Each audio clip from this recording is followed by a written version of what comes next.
Bismillahirrahmanirrahim. Assalamualaikum warahmatullahi wabarakatuh. Waalaikumsalam warahmatullahi wabarakatuh. Ya, alhamdulillahirabbil alamin wassalatu wassalamu ala asrofil anbiya'i wal mursalin wa ba'd. Anak-anakku sekalian yang dirahmati Allah, kita lanjutkan literasi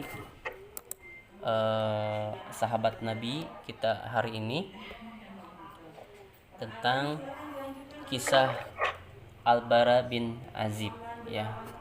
Al-Bara bin Azib ini seperti kemarin disampaikan itu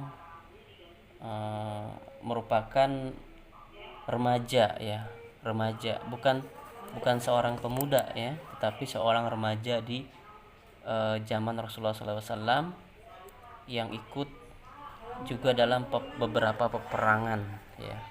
Dan Al-Bara ini beliau itu sahabi, ya, ahli hadis dan juga panglima, ya, sama seperti Usama bin Zaid, ya. Beliau juga seorang panglima muda, ya, panglima muda. Tapi dibandingkan dengan Usama bin Zaid, memang Usama itu menjadi panglimanya pada usia muda. Nah, tapi kalau Al-Bara ini pada usia sudah agak dewasa, ya. Untuk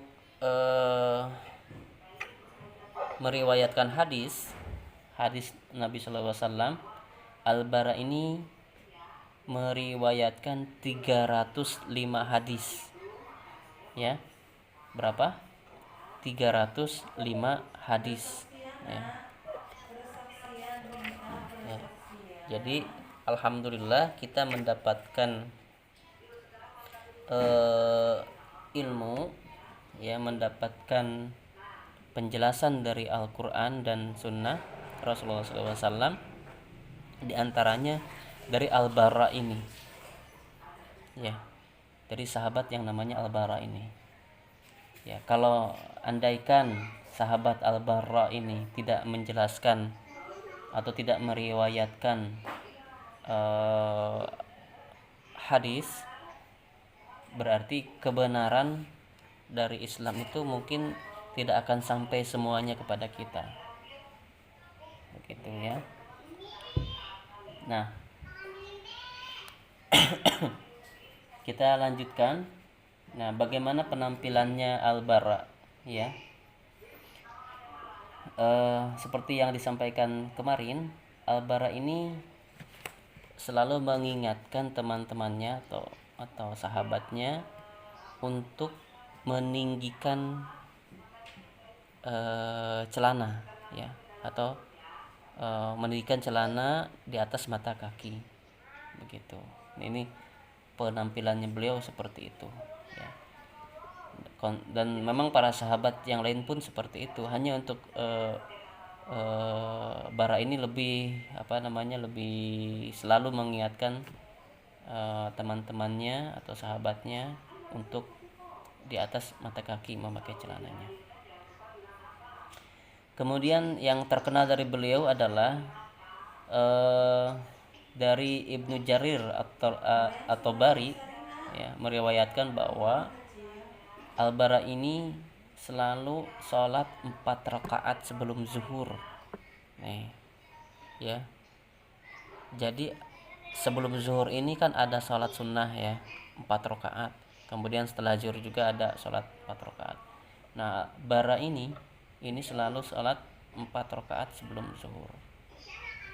Nah, kemudian kisah Bara ini ketika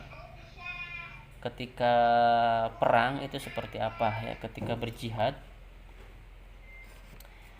Jadi pada perang Badar meletus, pada saat perang Badar tahun 2 Hijriah, ya.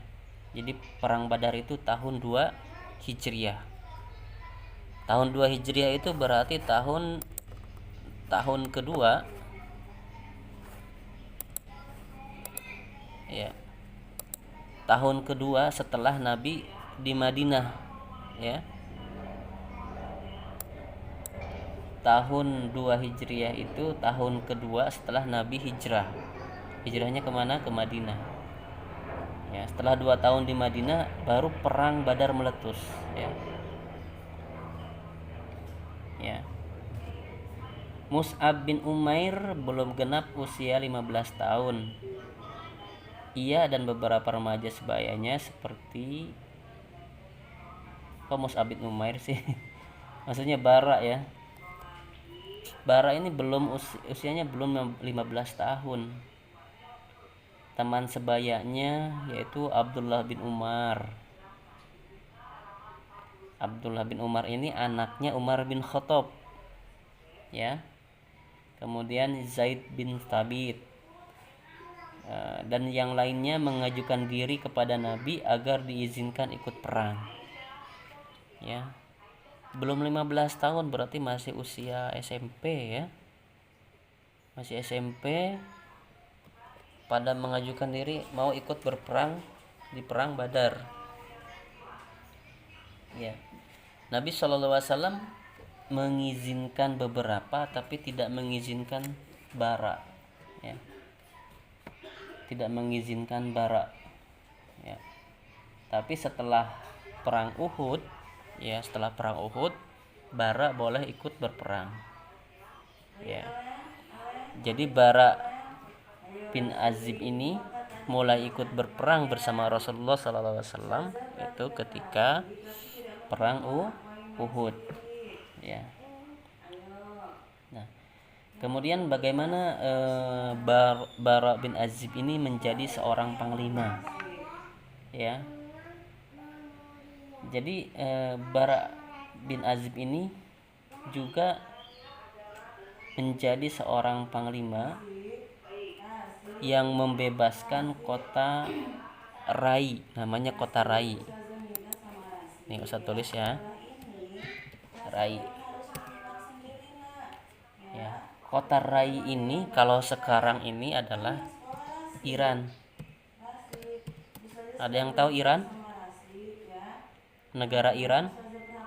Nah, dulu itu namanya Rai, ya, atau Teheran.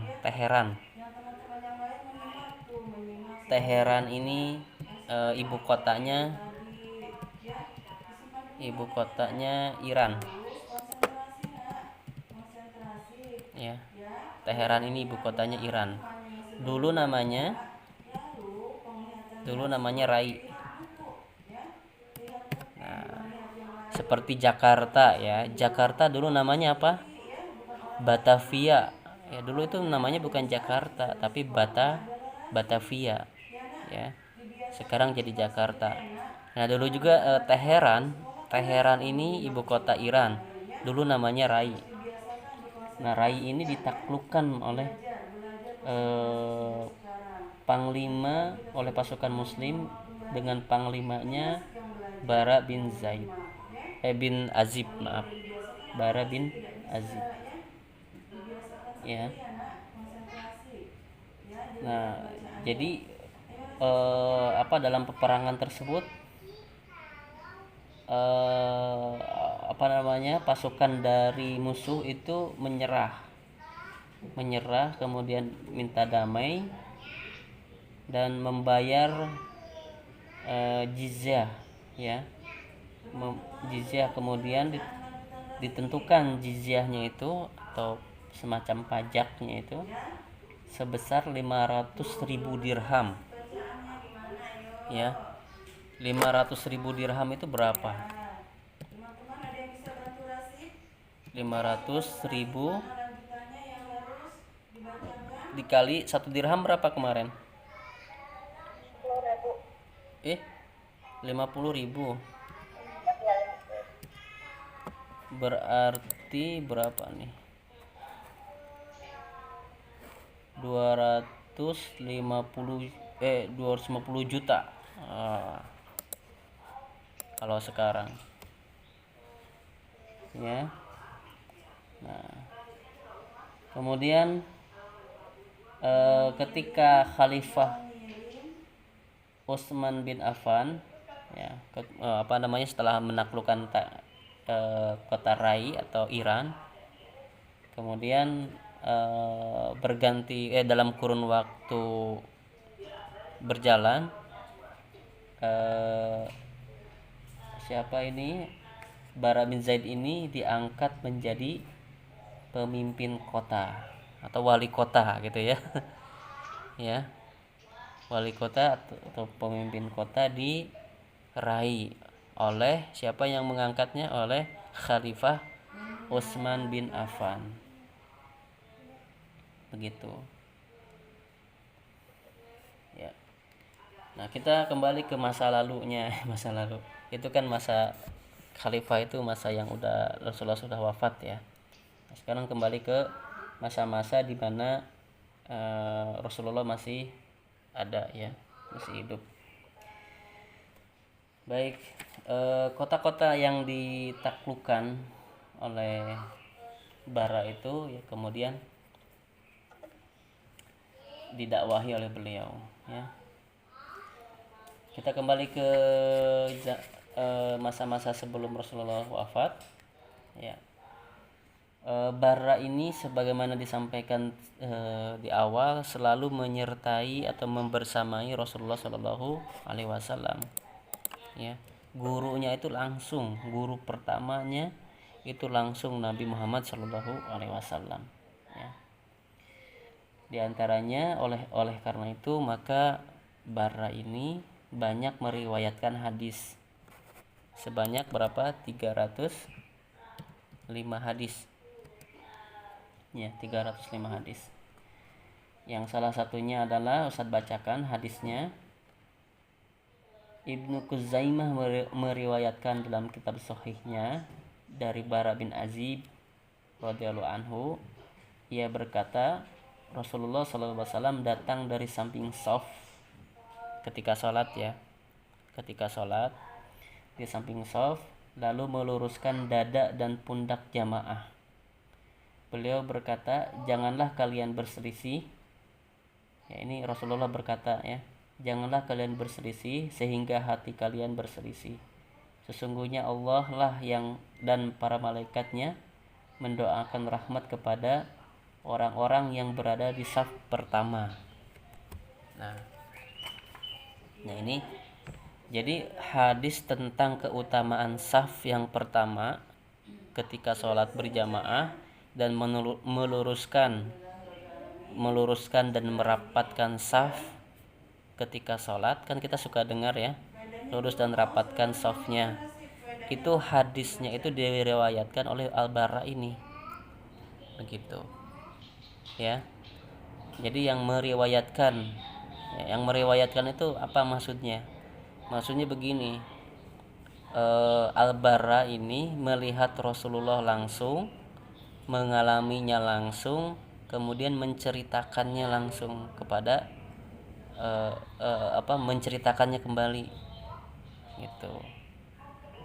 Siapa yang menceritakan peristiwa itu? Yaitu Azib, Bara bin Azib ini, begitu ya. Kemudian hadis yang lainnya ini yang diriwayatkan oleh Al-Bara. Dari Al-Bara bin Azib radhiyallahu anhu, ia berkata, suatu ketika kami duduk di dekat Nabi. Nah, ini dikisahkan Al-Bara sedang duduk di dekat Nabi Shallallahu Alaihi Wasallam. Beliau bertanya, berarti Al-Bara yang bertanya ya kepada Nabi, apakah tali Islam yang paling kuat? Oh maaf, yang bertanya itu Nabi Muhammad SAW kepada para sahabat ya, apakah tali Islam yang paling kuat, ya kan?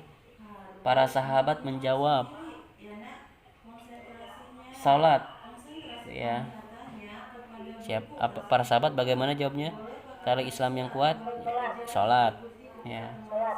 Nah, kemudian Nabi SAW menjawab, bagus, kata Nabi, tapi bukan itu ya.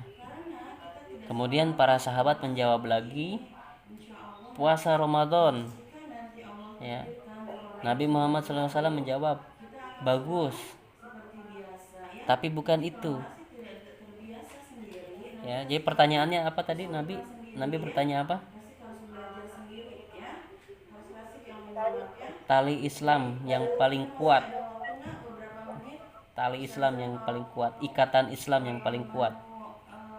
Ya. Nah, kemudian mereka berkata lagi, artinya para sahabat menjawab lagi, jihad, ya kan? Nah, kemudian Nabi SAW menjawab, bagus, tapi bukan itu. Nah, sudah tiga kali jawaban dari para sahabat, jawabannya salah semua, atau bukan yang dimaksud, jawabannya bukan yang dimaksud oleh Rasulullah SAW. Yang pertama apa tadi? Sholat, ya kan? Bagus, tapi bukan itu. Kemudian puasa Ramadan, bagus, tapi bukan itu. Yang ketiga, jihad, bagus, tapi bukan itu. Nah, kemudian Rasulullah SAW menjelaskan jawaban yang benar.